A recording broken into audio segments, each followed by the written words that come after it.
Pemirsa, Kepala Perwakilan RI untuk Northern Territory di Darwin, Australia, bertemu dengan Gubernur Bali, Wayan Koster.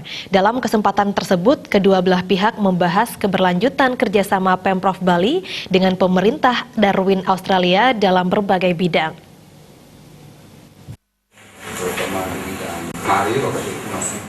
Konsul atau Kepala Perwakilan RI untuk Northern Territory di Darwin, Diki Suryanata Miarja mengatakan, sebagai perwakilan pemerintah Republik Indonesia di Darwin, pihaknya berkunjung dan bertemu dengan Gubernur Bali Wayan Koster untuk terus mengembangkan kerjasama yang telah dijalin selama ini. Salah satu kerjasama antara kedua belah pihak dilakukan dalam bidang kesehatan, yaitu meningkatkan kerjasama di Rumah Sakit Bali Mandara. Selain itu, pihaknya akan mengembangkan kerjasama dalam bidang perdagangan dan investasi.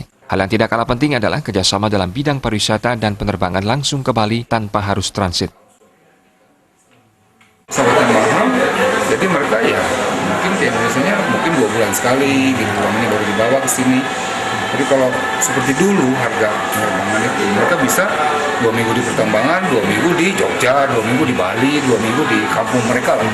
Artinya setidaknya uang yang dihasilkan itu langsung dibawa ke kampung halamannya dan bisa membawa manfaat buat pergerakan ekonomi di ini. Kalau kita sebut katakanlah 30-40 orang aja yang bekerja di pertambangan setiap 2 minggu secara pergi dan pulang. Kunjungan konsul untuk melanjutkan kerjasama ini diapresiasi Gubernur Wayan Koster. Pengembangan kerjasama ini akan saling menguntungkan Bali dan pemerintah Darwin di Australia. Sementara terkait keinginan untuk mengadakan penerbangan langsung dari Darwin ke Bandara Ngurah Rai, pembicaraan akan dilakukan dengan Menteri Perhubungan karena dinilai baik untuk perekonomian Bali.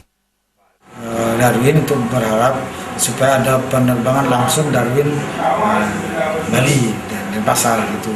Sekarang ini tidak ada, dulu pernah ada. Saya akan bicarakan dengan Menteri Perhubungan dan direksi Darwin. Dan itu seperti potensi sangat potensi karena menurut pengalamannya penuh terus, tapi tidak tiap hari. Saya kira ini satu potensi bisnis juga. Dalam pertemuan tersebut terungkap, diharapkan SDM Bali mampu bekerja di Darwin dan akan dikerjasamakan karena harus diawali dengan pelatihan untuk menyesuaikan standar kualitas tenaga kerja internasional.